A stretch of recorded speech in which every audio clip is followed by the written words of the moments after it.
All right, while many countries have taken a hit because of COVID-19, India has had a mixed bag of experiences. Now, some have criticized the lockdown measure imposed on the country's population of some 1.3 billion just a few weeks ago, forcing migrant laborers to travel back home on foot.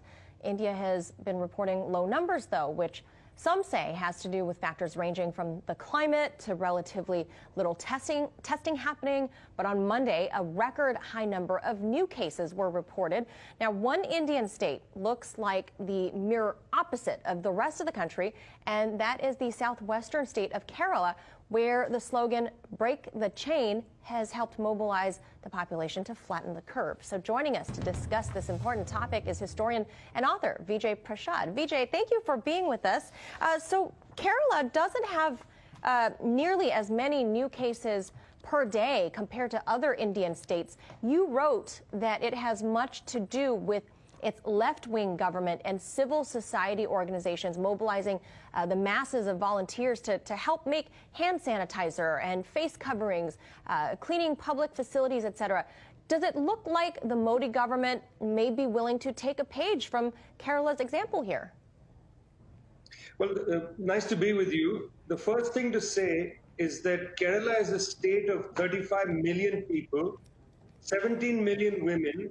Of the 17 million women, 4.5 million of them are members of a cooperative called Kudumbushri.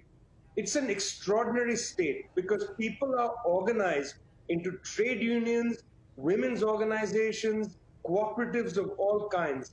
And when the first news came from Wuhan of the possibility of some kind of virus, the health minister, K.K. Shalja, immediately went into action. You know, she is a science-based person, not a fantasy-based politician, and her science-based, evidence-based thinking led her to call upon public groups to act, very swiftly. The state went into action, public groups went into action, they built sinks at bus stations, they created hand sanitizer, they made masks, a variety of things. A combination of swift state action and an amazing public kind of awareness really helped keep, the number of infections low, the number of people who died very low.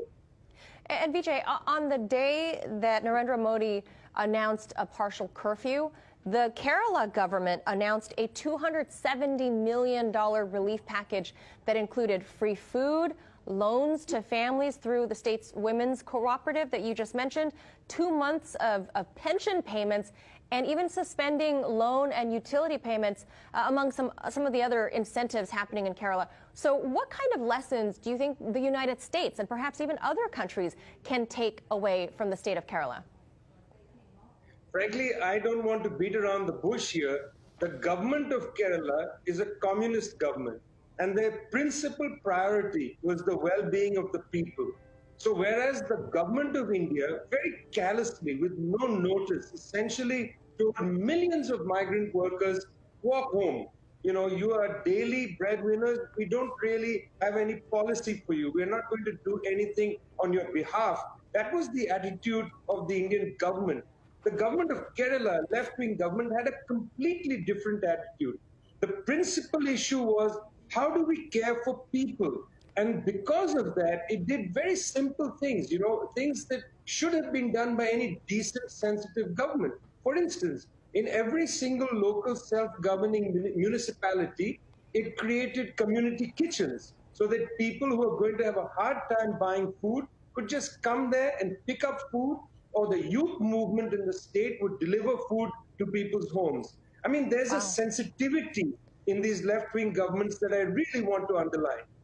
Yeah, it sounds like they really care about each other as neighbors there, the way people should be, the humanitarian angle of this. And lastly, Vijay, how would you compare Kerala's experience to this pandemic versus the rest of the country, where Modi's government has issued, very harsh lockdowns and has done, what people would criticize as very limited measures in curbing the outbreak? You see, it's important for people to understand that in India, unlike China, 1.5 billion people, almost half the population is a day away from starvation. This is very different from China, where nutritional intake is much higher. So in India, a government that does a lockdown must really create policies to alleviate famine and hunger. The Modi government has done nothing. And I'm very, very worried that we're going to have famine-like situations in India. We'll have food riots.